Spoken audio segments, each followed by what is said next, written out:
Hello, everybody. Dmitri Shostakovich is one of the great composers of the 20th century, and he lived in a Russian dominated by communism.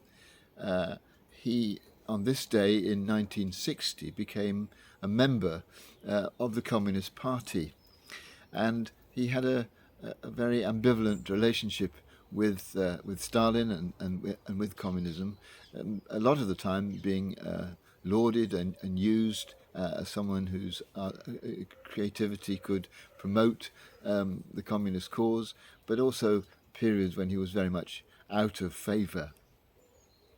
He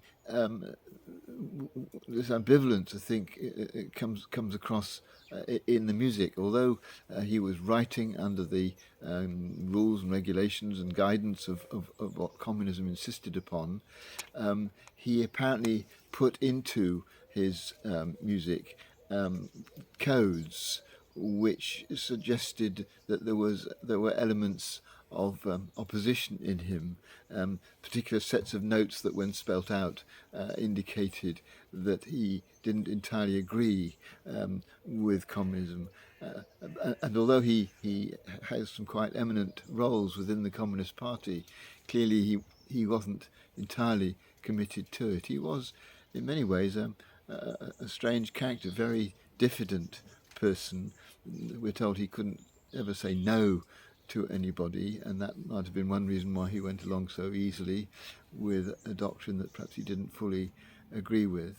He was obsessed well, he was obsessed. He was an obsessive, really. He would make sure that the clocks in his flat all said exactly the same time, and he would regularly send postcards to himself in order to test how well the postal service was working. A man with quirks and idiosyncrasies, with weaknesses, and yet someone who created music which, though not to everybody's taste, because there are elements of atonality in it, what my wife Meryl would call headache music, but not all of it's like that. Most of it is wonderful stuff, and so here's someone frail, with failures, with flaws, producing great music.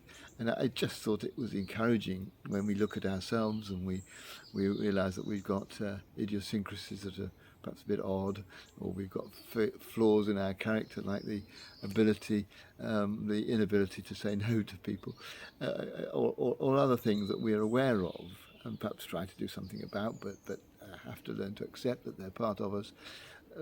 That although we have these flaws and idiosyncrasies, yet we are still capable of doing extraordinary things and producing in our relationships or in our work or in the way we deal with our family really good, creative work which has fruits and results that, in a more private and personal way, can image the success of Shostakovich's 15 symphonies and 6 concerti.